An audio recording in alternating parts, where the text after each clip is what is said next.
साथ संगत जी, प्रेम से कहना धन निरंकार जी। एक नई साखी के साथ स्वागत है आप सभी का आपके ही अपने चैनल पर। हमारी आज की साखी का शीर्षक है आत्म मूल्यांकन। चलिए सुनते हैं आज की ये साखी। साथ संगत जी, एक बार एक व्यक्ति कुछ पैसे निकलवाने के लिए बैंक में चला गया। जैसे ही कैशियर ने पेमेंट दी तो कस्टमर ने चुपचाप उसे अपने बैग में रखा और चल दिया। उसने 1,40,000 रुपये निकलवाए थे। तो उस व्यक्ति को पता था कि कैशियर ने गलती से 1,40,000 रुपये देने के बजाय 1,60,000 रुपये उसे दे दिए हैं। लेकिन उसने ये आभास कराते हुए कि उसने पैसे गिने ही नहीं और उसे कैशियर की ईमानदारी पर पूरा भरोसा है, चुपचाप वो पैसे रख लिए। इसमें उसका कोई दोष था या नहीं, लेकिन पैसे बैग में रखते ही 20,000 अतिरिक्त रुपयों को लेकर उसके मन में उधेड़ बुनी शुरू हो गई। एक बार उसके मन में विचार आया कि फालतू पैसे वापस लौटा दे, लेकिन अगले ही पल उसने सोचा कि जब मैं गलती से किसी को अधिक पेमेंट कर देता हूँ तो मुझे कौन लौटाने आता है। बार बार उसके मन में आया कि पैसे लौटा दे, लेकिन हर बार दिमाग कोई ना कोई बहाना या कोई ना कोई वजह दे देता पैसे ना लौटाने की। लेकिन साथ संगत जी, इंसान के अंदर केवल दिमाग तो होता नहीं, दिल और अंतरात्मा भी तो होती है ना। तो रह रहकर उस व्यक्ति के अंदर से आवाज़ें आ रही थी कि तुम किसी की गलती से फ़ायदा उठाने से नहीं चूकते और ऊपर से बेईमान ना होने का ढोंग भी करते हो। क्या यही ईमानदारी है? तो उस व्यक्ति की बेचैनी तो बढ़ती जा रही थी।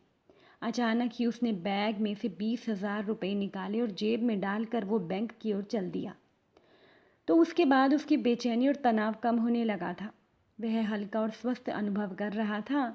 वो कोई बीमार थोड़ी ही था, लेकिन उसे ऐसा लग रहा था कि जैसे उसे किसी बीमारी से मुक्ति मिल गई हो। तो उस व्यक्ति के चेहरे पर किसी जंग को जीतने जैसी खुशी भी मौजूद थी। रुपए पाकर कैशियर ने राहत की सांस ली। तो उसने कस्टमर को अपनी जेब से 500 रुपये का एक नोट निकाल कर उसे देते हुए कहा, भाई साहब, आपका बहुत बहुत आभार। आज मेरी तरफ से आप अपने बच्चों के लिए मिठाई ले जाना और मना मत करना। तो ये सुनकर वो कस्टमर बोला, भाई आभारी तो मैं हूँ आपका, और आज मिठाई भी मैं ही आप सबको खिलाऊंगा। तो कैशियर ने पूछा, भाई आप किस बात का आभार प्रकट कर रहे हो और आप किस खुशी में मिठाई खिला रहे हो? तो उस कस्टमर ने जवाब दिया, आभार इस बात का कि 20,000 रुपये के चक्कर में मुझे आत्म मूल्यांकन का अवसर प्रदान हुआ। आपसे ये गलती ना होती तो मैं द्वंद्व में ना फंसता और ना ही मैं उससे निकल कर अपने लालच पर काबू पा पाता। ये बहुत मुश्किल काम था। घंटों के द्वंद्व के बाद ही मैं जीत पाया। जो ये दुर्लभ मौका मुझे मिला, इसके लिए आपका बहुत बहुत आभार। साथ संगत जी, दो लड़के थे, नीलेश और कमल। दोनों एक ही कक्षा में पढ़ते थे, पर दोनों के स्वभाव में ज़मीन आसमान का अंतर था। जहाँ कमल शांत स्वभाव का था, नीलेश को हर समय कोई ना कोई शरारत सूझती थी। पढ़ाई में नीलेश का मन नहीं लगता था और वहीं पर कमल पढ़ाई में अव्वल था। वो शिक्षकों के हर एक सवालों का जवाब जल्दी से दे देता था। नीलेश को इसी चीज़ की तकलीफ थी। खुद पढ़ाई में ध्यान ना लगाकर कमल के हर क्रियाकलापों की कॉपी करना ही नीलेश का काम था। कैसे उसे पीछे धकेल और नीचा दिखाए, बस इसी चक्कर में नीलेश लगा रहता था। तो इन सब के बीच में इसका सबसे बुरा असर उसकी खुद की पढ़ाई पर हो रहा था।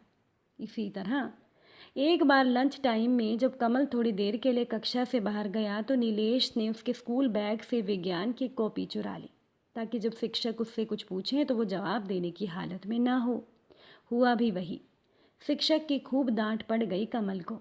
नीलेश तो मंद मंद मुस्कुरा रहा था। हर समय नीलेश मौके की तलाश में रहता कि कैसे वो कमल को परेशान करे। एक तरह से वो कमल की वजह से हीन भावना का शिकार भी होते जा रहा था। उसे लगता था कि वो कभी पढ़ाई नहीं कर पाएगा। कभी वो कमल का पेन गायब कर देता तो कभी लंच बॉक्स में खाना ही ना रहता। कमल को परेशान देखकर नीलेश बड़ा खुश होता। तो धीरे धीरे उसकी शरारत और हीन भावना दोनों बढ़ने लगी।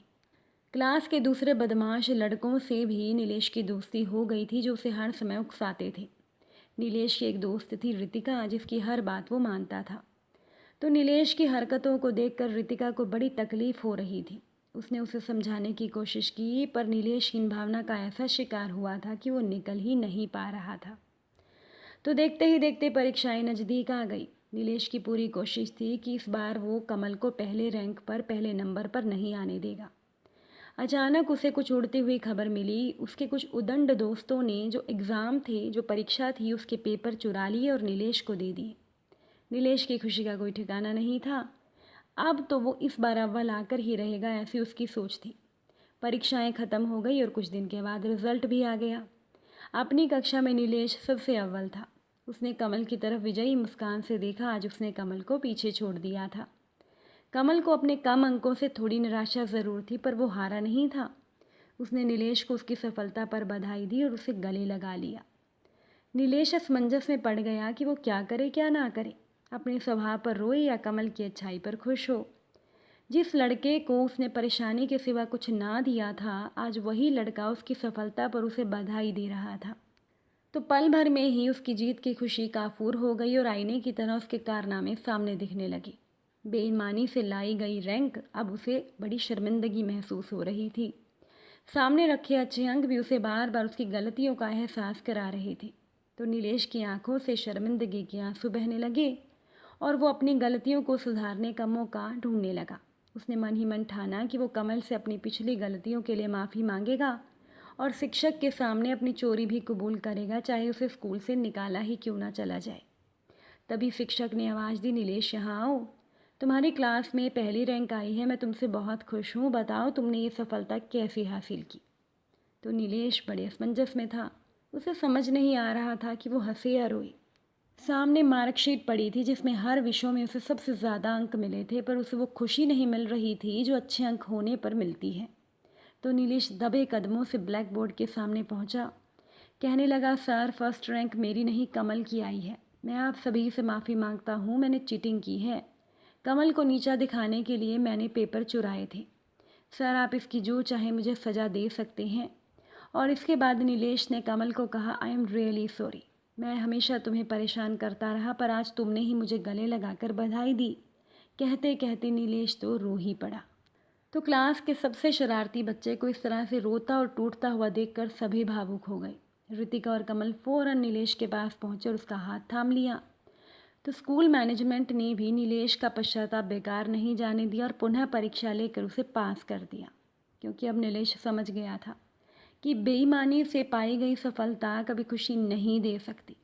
अच्छी खुशी तो ईमानदारी और सच्चाई के रास्ते पर चलकर ही पाई जा सकती है। साथ संगत जी, इसीलिए किसी भी हालातों में अपनी ईमानदारी ना छोड़ें। अगर आज की ये साखी आपको अच्छी लगी हो, वीडियो को लाइक शेयर ज़रूर कीजिएगा। आप सभी से फिर मुलाकात ज़रूर होगी एक नई साखी के साथ। साथ संगत जी, प्यार से कहना, धन निरंकार जी।